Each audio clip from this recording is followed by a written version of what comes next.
Hello and welcome to the Sweet Southern Sports Podcast, where we talk about SEC sports. Today we'll be covering the football team of Texas A&M for the 2025 preseason predictions.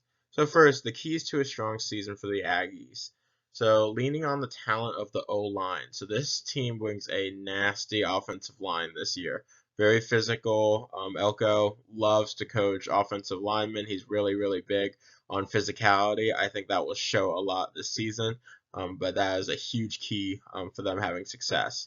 Putting pressure on the opposing backfield. So defensively, it's going to be really, really, really important that their defense steps up. They have 7 returning defensive players. This defense should be really, really good, but it's really important that they put some pressure on the quarterbacks that they'll be facing this year.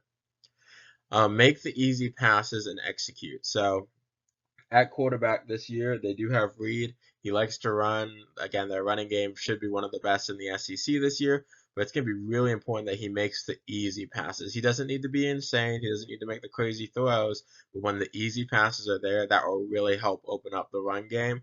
It will really make people have to focus specifically on trying to stop the run while also having to think about the pass. But that's going to be really key for Texas A&M. If they cannot pass the football, they will struggle when teams can just load up the box. So it's really important that they can get those easy passes and just execute the offense. When looking at the schedule, they start off with UTSA and Utah State. Those will be easy wins, but then they have at Notre Dame. For the at Notre Dame game, I do have them losing. It's just going to be really hard to go into that stadium and get a win, especially them coming off of a loss so late in the CFP.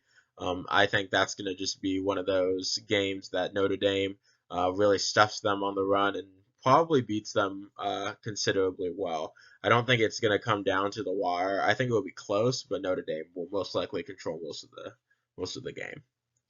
Then they have a bye week before playing against Auburn at home. I do think they handle Auburn and Mississippi State, as well as Florida. I think that Florida game is going to be a toss-up. I think it would be really close.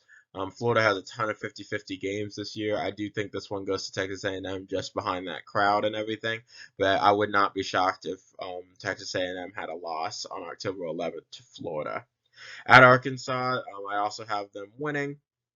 I think they just kind of have Arkansas's number. I think they'll handle them pretty good. Arkansas should be a okay team, but Texas A&M should overpower them, especially in the trenches. Then to finish off this long stretch, so this is like 5 straight games, so this is like a lot.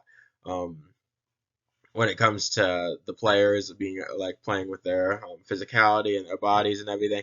I think they will be pretty beat up. I think LSU beats them pretty good this year.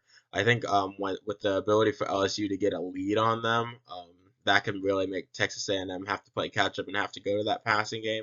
I think that does happen. So going into their second bye week, team's not terrible, pretty good, 6-2. But they would definitely need a good last 4 game stretch in order to make it to the CFP. As again, 9-3 teams have never made it into the CFP. So coming off of the bye week, they do beat Missouri. I think they do beat South Carolina. I think the South Carolina game will be super close. It's very much like the Florida game, where I think that home field advantage could be the difference, but it will come down to the wire. Then they have Stanford for their senior day, so really easy handling them.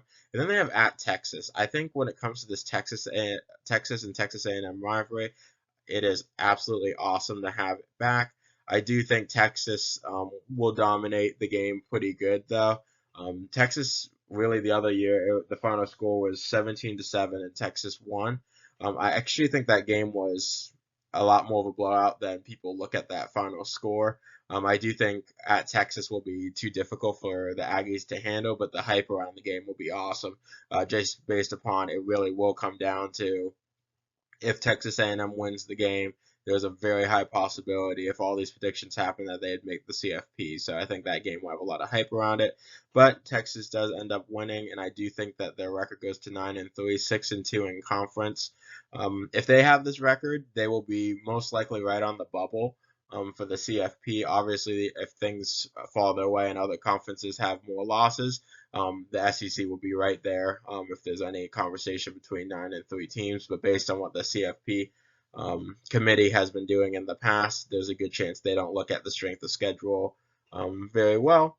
And Texas A&M most likely looks on the outside with this record. I do see them being 10-2 is the best. Just getting one of these games against Notre Dame, LSU, or Texas. That would be their best case scenario.